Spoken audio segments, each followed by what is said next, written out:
It is the most mysterious existence in Game of Thrones. It has an immortal body. Anything that it has come into contact with will be alienated, and it is the most powerful creature on the surface of the earth, the Night King.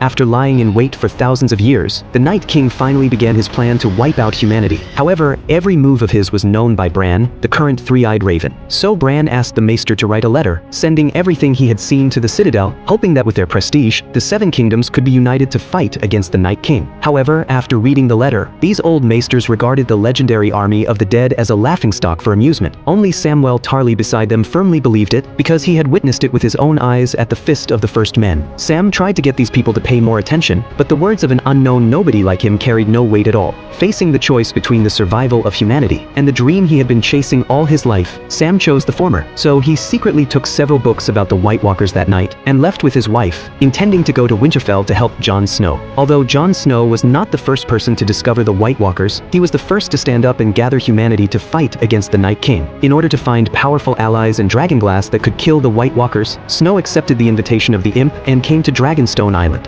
Bastard of Winterfell, dwarf of Casterly Rock. This was their second meeting. Many years had passed since the last time. The way they greeted each other, seemingly making fun of each other, actually contained the trust they had in each other. When Jon Snow was still resentful about his identity as a bastard, it was the Imp's words that inspired him, and thus the two of them formed a friendship. It was precisely because of his trust in the Imp that Jon took the risk to go south. Just as the Imp asked about Sansa's recent situation, a dragon's roar came. Drogon flapped his huge wings and swooshed past. Jon Snow and Ser Davos Seaworth were so scared that they froze in place. Jon was full of curiosity about this mother of dragons whom he had never met before. At the mountain peak, Melisandre, the Red Priestess, did not choose to show herself when she saw the arrival of the guests. In fact, the reason why Jon came to Dragonstone Island was also because after Melisandre resurrected Jon, she regarded him as the prince that was promised in the prophecy of the Lord of Light. So not long ago, she found Daenerys and described everything she had seen in the flames. Daenerys didn't quite believe it. With her current strength, she didn't need to ally with Jon at all. With 3 adult dragons, the unsullied army that was willing to swear undying loyalty,